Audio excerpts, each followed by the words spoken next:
ఆ డేలాల దగ్గర ఇంకా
అయితే రాష్ట్ర ప్రభుత్వం నిర్ణయం ఏ విధంగా ఎప్పుడు ఎలా తీసుకుంటుందో కూడా వాళ్ళకి అనాలోచనగా తీసుకుంటాం.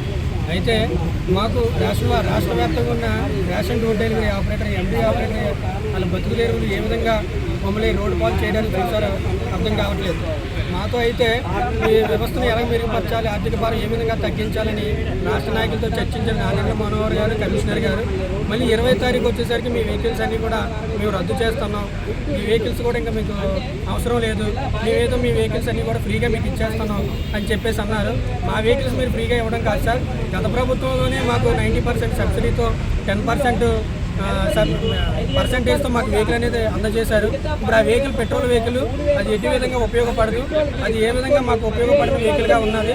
దయచేసి మేము కోరేది మిమ్మల్ని ప్రభుత్వాన్ని ఒకటే, మీరు తీసుకున్న క్యాబినెట్ నిర్ణయం వెనక తీసుకోండి, రాష్ట్ర ప్రభుత్వం తీసుకున్న నిర్ణయం వెనక తీసుకొని ఈ 9,261 మందికి కూడా ఉపాధి కల్పించాలి. 2027 వరకు ఈ కొనసాగించాలి. ఇందులో ఉన్న ఆపరేటర్లు అందరూ కూడా ఎస్సీ, ఎస్టీ, బీసీ, మైనార్టీకి చెందిన వర్గాలుగా ఉన్నారు. దయచేసి మీ ప్రభుత్వం తీసుకున్న నిర్ణయాన్ని వెనక తీసుకొని 2027 వరకు మాకున్న కాల పరిమితి వరకు మీరు ఈ విధుల్లోకి తీసుకోవాలని విశాఖ జిల్లా నుంచి మేము కోరుతున్నాం సార్.